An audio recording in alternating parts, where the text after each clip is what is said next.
I Hate Intros, The Promised Neverland Season 1, Episode 1. We kick things off with the introduction of the 11-year-old Emma and her two friends, Ray and Norman. The three of them are living in an orphanage known as Gracefield House. There are 38 children in total living in the orphanage, and most of them seem to get along well with one another. The kids are oversaw by a woman named Isabella and have to undergo tests to determine their aptitude. Emma, Ray, and Norman are a bit of anomalies because they score perfectly on their tests and are extremely smart. While out playing, we learn that the kids will stay there until they find an adoption family for them, but they will never stay there for longer than 12 years. Which all sounds good, but the problem is that the kids that are adopted are never heard from again. One of the younger children, a 6-year-old named Connie, is adopted and prepares to leave the orphanage. She is taken away by Isabella and ends up forgetting one of her favorite stuffed animals, so Norman and Emma naturally rush to get it to her. They are shocked to find the little girl dead in the back of a truck. A group of demons come out, forcing Emma and Norman to hide, but they overhear their conversation.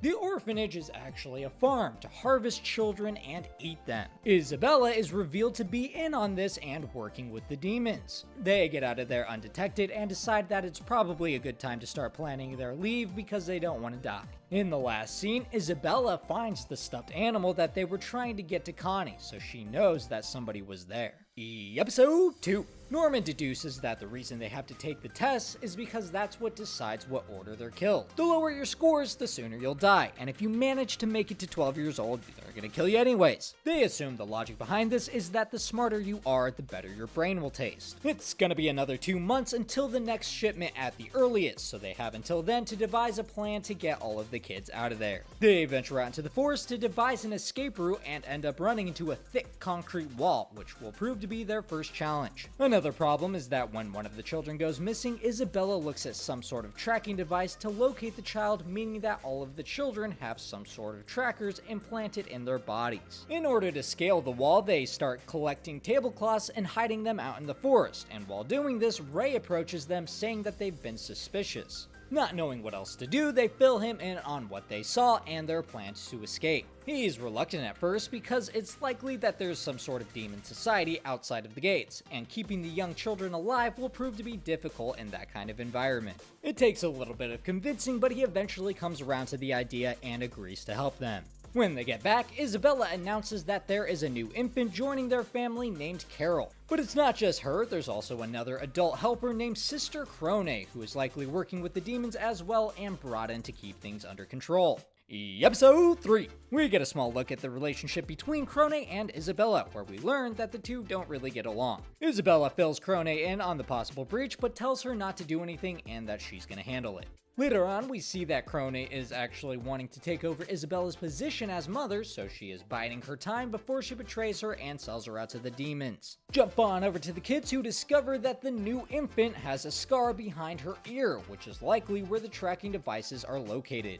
In order to whip the other kids into shape, they play tag with them to get their stamina up while them thinking that it's just a game. Crone joins in to low-key flex on the kids and tells them that if they can survive for 20 minutes, then they win. She ends up catching all of the kids except Norman and Ray, making them the only winners. Emma got caught too, but to be fair, she was helping out the stragglers. In the last couple of scenes, the kids come to the horrible realization that it's possible there is a mole amongst the children. Episode 4. It's been 2 weeks since Connie was killed, and everyone continues their training by having the children play tag in teams so that they're easier to lead in the escape. While talking, Norman informs Emma and Ray that the escape day should be moved up because Isabella wouldn't see that coming. This kind of puts them on a bit of a time crunch though, because he wants to get everybody ready in 10 days. Knowing that they're gonna need more team leaders for the escape, the three of them agree to tell 2 other children, Don and Gilda. They form them in on most of it, but Norman decides against telling them that Connie was killed and instead fabricates a story about human trafficking. He also lays a trap for the child informant by telling them the location of their ropes. We get a scene of the child informant passing along this information to Isabella through a note. Meanwhile, Gilda is being interrogated by Crone, but luckily doesn't give up any information. On the next night, Norman springs his trap and reveals that he believes it's actually Ray who's the informant that has been spying on them. Episode 5. Ray comes clean about being the spy working for Isabella, which he had been doing for 6 years in exchange for not being shipped off. He then claims to be a double agent, and the reason he's working with Isabella is to get information from her and rewards that might help them in their escape. With that out of the way, Ray agrees to continue helping with the escape plans like normal, but only on the condition that Norman gives up on the idea of saving everyone. Essentially what he's saying is that they need to use some of the kids as sacrifices because they're going to be too much of a hindrance. Norman is conflicted but agrees to this while also promising not to tell Emma the truth about getting all of the kids out. The next day, Emma is filled in on Ray being the double agent and the three continue their plans. After making some big brain plays, Emma realized that there's a hidden room inside of Isabella's room, likely used to contacting whoever she was working for. They obviously want to know what's inside the secret room but decide it's probably too risky. Don, on the other hand, was very close with Connie and is obsessed with finding out what happened to her, so he goes with Gilda to investigate the hidden room.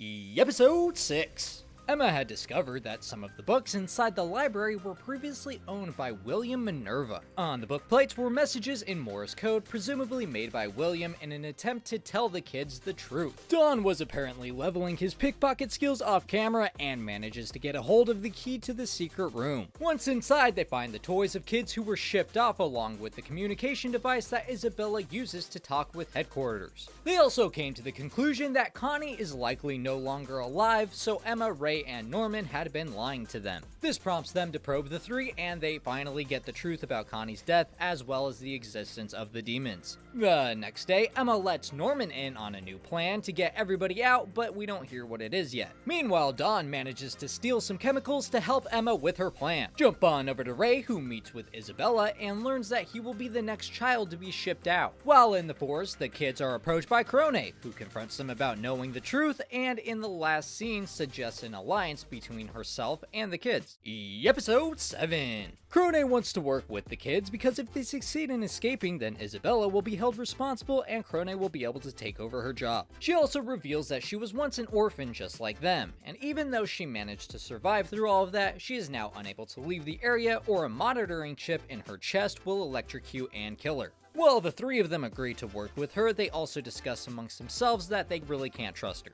Norman and Emma go to Crone's room that night to ask a series of questions about headquarters, which is where the demons run all of the plantations from. Even after answering all of their questions, both sides are still suspicious of one another, withholding information. Over to Ray, who gets a camera from Isabella, as per his request, in exchange for helping spy for her. Later on, the kids plant information for Crone to discover about Isabella, which she does and is overjoyed about having some more leverage against her. The only problem is that in the last scene, Isabella gives Crone a note from headquarters explaining that she's being transferred out.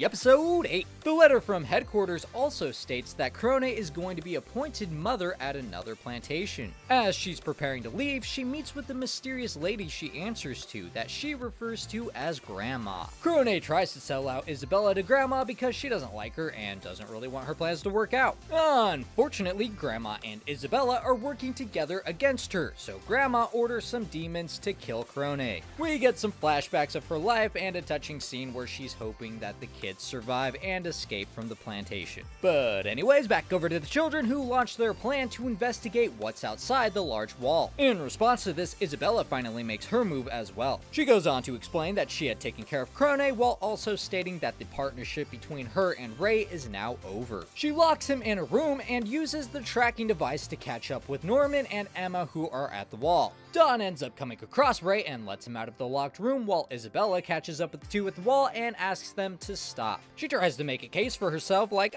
you guys have pretty good lives, don't you think? And you should enjoy that until the end. It's kind of a shitty sales pitch, so the two of them refuse and Emma grabs Isabella to create an opportunity for Norman to get over the wall. Isabella isn't having any of that, so she breaks Emma's leg. They get to talking and Isabella reveals that she really needs them because they are the best quality meat suitable to be eaten by the One. In the last scene, we learn that Norman's day has been moved up and he is to be shipped out on the next day.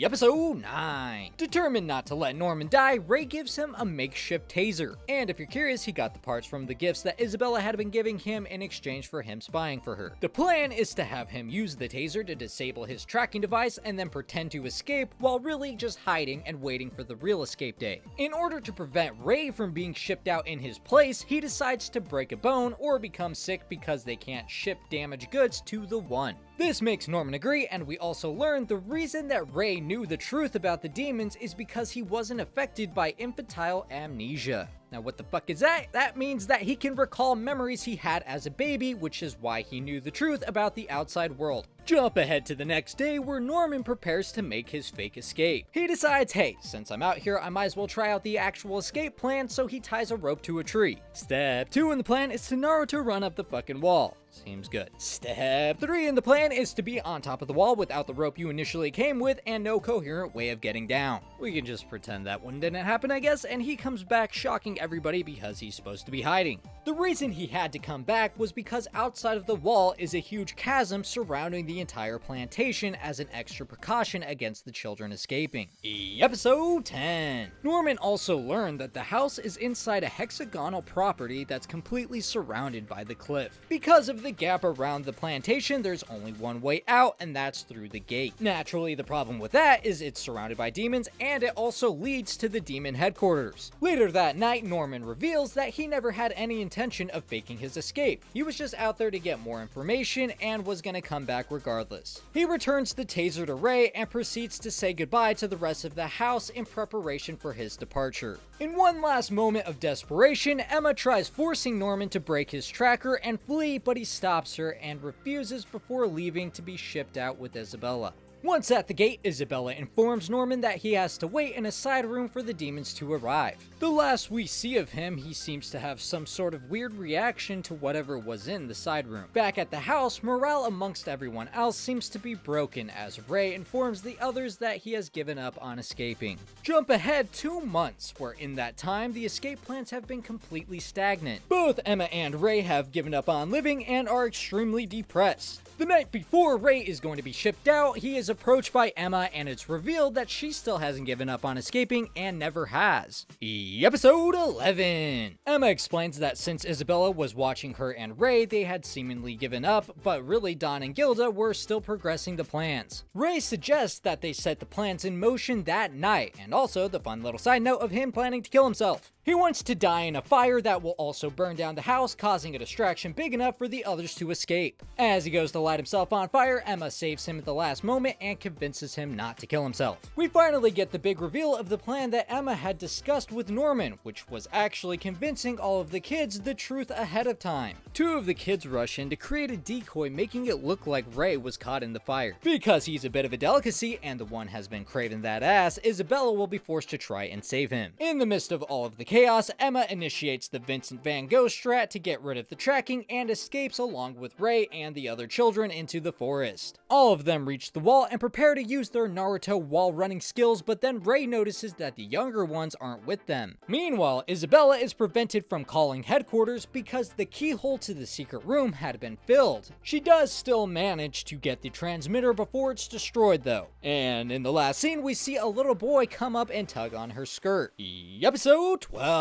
The boy is Phil, and we see flashbacks of him talking with Emma about the truth. They decided that the kids who are 4 and under would have too much of a hard time surviving outside of the wall. The kids agree to stay behind and wait for Emma to come back for them because the kids aren't shipped out until they're at least 6 years old. This gives Emma and the escapees 2 years to come back before the kids are killed and rescue them. They also have to keep in mind that this is just one of the plantations and that there are multiple connected to HQ, so they're gonna have to save each one. Isabella uses her transmitter to inform headquarters that the kids are escaping. An alarm is sounded and all of the demons are on high alert while the children use makeshift rope to create zip lines to cross the chasm. Luckily, Isabella had learned the vertical Naruto run also, so she scales the wall and gets to them just before Emma crosses the chasm. We get flashbacks of her growing up and seeing people she cared about being shipped off one by one. She was given the opportunity to escape that fate by becoming a mother of one of the estates. She began training to become a mother and gave birth before becoming mother of Plantation 3. While working there, she realized that Ray is actually her son because he was humming a song that she used to while he was a baby. He of course never forgot the song because he doesn't have infantile amnesia, and that's why it stuck.